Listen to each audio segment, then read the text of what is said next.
Welcome along everyone to another on-road podcast video. Today it's the secrets of the iCharger part 2. Hopefully today we can show you a little bit more about how you can streamline your charging and give yourself some improved performance and durability in those lipos. Let's get on and let's get learning. Like many of you, your home screen probably looks a little bit like this when you come to switch on your iCharger. I would select obviously lipo, and then I would adjust the battery that I've got, or whether it's 1S, 2S, the capacity of it, and what I wanted to do with it in terms of charge rates and all that kind of stuff, which is something that I've always just done, mainly because I've never really known how to set up presets. Well, this lockdown again, I've been trawling through the manual, and hopefully this is going to bring you some real key charging shortcuts and secrets on how to get the best out of your lipo health. So this is what it looks like, and now with my presets I've got some ways and methods to really shortcut to working my batteries. But not only that, on race day I just want to have a nice clean understanding of the time it takes to discharge and charge a lipo, ready for it to go straight in the car and onto the line. And I think that's something part of the process of getting yourself consistent with your lipo energy and the performance of your batteries. So as you can see on the screen here, I've got 4 presets already in there. My first one here is a lipo 1S discharging, then it's going to charge it, then it's going to return it back to storage. It's going to, and this is, I'm going to click this from storage. So it's going to discharge it at 40 amps, and then it's going to charge it up at 3C, and then it's going to return it back to storage. And I've set this up for my 8000 milliamp non high voltage lipo.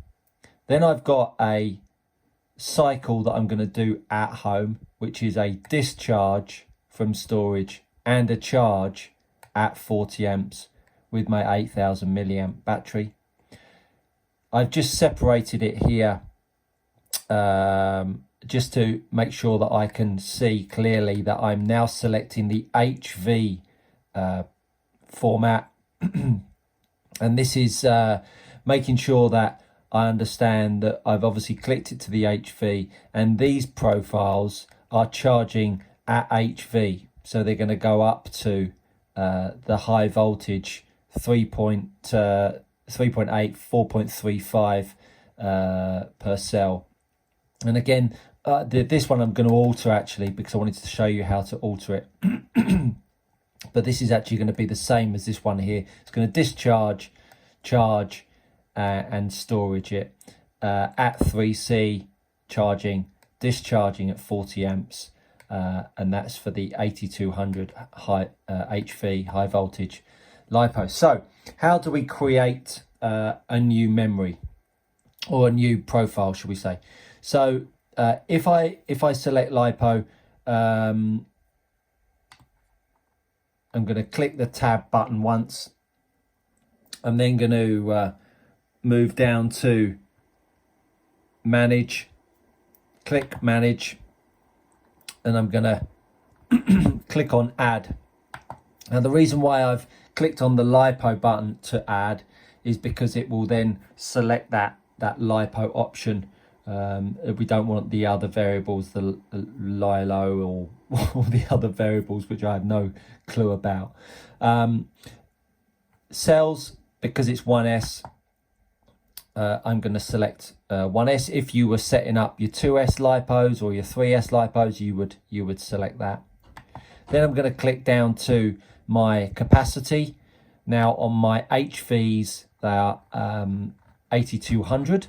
So I scroll all the way through to 8200. Save that. I'm then going to scroll across and then start to change the the variables in here of what I want this particular profile to do. So I've moved the red outer box across to the program menu. I've clicked the center button and it allows me to now select which one. So I'm going to start at the top. I'm going to click on charge. Now I'm going to change my charge current. Now this is going to be for, let's set this for race day. So this is in my HV lipos. So I'm going to pop that up to 3C. So as soon as that goes from 3.1 to 3C,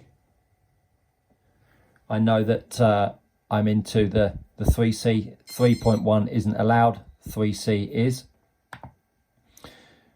Normal balance, and then I'm just going to go down to change the end voltage. I'm just going to move that to 4.22, because when I charge it at 4.22, when it comes off, it charges and reads on my voltmeter at 4.20. every charger is slightly different. You might have to charge it at 4.19 for some, and that's just the calibration. You can calibrate it, which I haven't got around to doing just yet. So that's that. I'm going to go back to the previous menu. So program. So now the storage voltage that I want to set, I'm going to move that down to 3.7. Now I'm going to go down to the discharge. I want it to discharge at 40 amps. I'm going to get it to discharge on this particular set down to 3.2 volts. I'm going to leave the end current the same. Now I've got my charge bank here. It arrived. And so that's all hooked up. So I'm going to select regenerative mode. Going to move it from input to channel. So it's taking the energy out of the left-hand port and moving it out of the right-hand port and into the charge bank, which gets hotter than the surface of the sun. So make sure if you are using one of those things that it's on something heat proof, because it will melt through your your bench towel. So I've changed it to channel. Then I click across to set. I've got my resistance bulbs. You can either select resistance bulbs or that charging battery, which I've done a video on, so check that out if you haven't done so. Voltage limit, turn that all the way up to 25 volts, and current limit all the way up to 40 amps. So that's all set. I'm then going to go to the safety, and I'm going to move the max capacity down to 50% so that it doesn't cut it off too soon, because sometimes it has a detection that it thinks it's gone too low in its discharge, which it says it feels that the battery is going to be hurt because of it. I'm turning that off, and that is all I need to set up there. So go back out, and then we're now going to move down to the cycle, and this is the bit that's going to give you the one click to allow the LiPo to do its thing. So what I'm going to get it to do is I'm going to get it to, you've got all of these variables that it can change. So I want it to discharge from storage and then charge it up to full capacity. So discharge, charge. The cycle count, this tells you how many times you want it to cycle. Well, I only want it to do it once. And it'll actually give you an option here where when it goes down to discharge, it'll allow you to let the battery settle, cool down, and then charge back up. Well, I don't want that. I want it to blast it. So I'm going to switch that off. And then that is all set. Now from there, I want to come out of that. That's it. Press the tab to come back out, start moving it around again. Now I want to go up to the top here and change the name. So I'm going to click on that, scroll back, You just have to rotate the LiPo. I'm not going to go through all this. I'm just going to do a couple of letters. LiPo 1S, and I'll just do